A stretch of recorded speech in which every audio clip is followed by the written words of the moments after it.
खासदार प्रताप पाटील चिखलीकर आहेत, पण पुढे राहतील की नाही अशी शक्यता वाटते. कशामुळे? आपण जर बघायला गेलं तर सध्या महाराष्ट्रामध्ये मराठा आरक्षणाचा ज्वलंत विषय पेटलेला असताना जे काही राजकीय पक्ष आहेत त्यांनी कुणीही मराठा आरक्षणाच्या बाबतीत सकारात्मक भूमिका घेतलेली नाही. सरकार त्या बाबतीत नकारात्मक आहे. मुख्यमंत्र्यांनी तर सरळ सरळ मराठा समाजाची फसवणूक केलेली आहे आणि अशा फसवणूक करणाऱ्या सरकारसोबत आमच्या नांदेड जिल्ह्याचे जे काही नेते आहेत, माजी मुख्यमंत्री अशोकराव चव्हाण साहेब, जे मला वाटतं की ज्यावेळेस शेतकऱ्यांचा ऊस शेतामध्ये वाळून जात होता, लोक पीक विम्यासाठी तरसत होते, शेतकरी पीक विम्यासाठी तरसत होते, हा माणूस कधी शेताच्या बांधावर आला नाही किंवा एखाद्या ज्या शेतकऱ्याचा ऊस वाळून गेला त्या शेतकऱ्याचा ऊस कधी त्या माणसाने नेला नाही.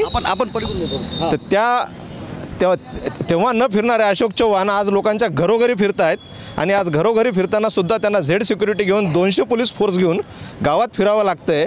मला वाटतं हे सगळं चित्र बघितल्यानंतर हिटलरसुद्धा लाजतो की काय, कारण 200 पोलीस फोर्स घेऊन फिरणे आणि दहशत निर्माण करून गावामध्ये मतदान घेणे ही भारताची संवैधानिक परंपरा नाही आहे. जर त्यांनी काम केलं असतं तर आज लोकांनी त्यांना डोक्यावर घेतलं असतं. पण जे काही मराठा आरक्षणासंदर्भात ज्या पक्षांनी फसवलेलं आहे त्या पक्षाला साथ देण्याचं काम अशोक चव्हाण करतायत. म्हणून आम्ही सुद्धा ठरवलं मराठा समाजाने की जो समाजाच्या सोबत नाही तो कोणाच्याच सोबत नाही.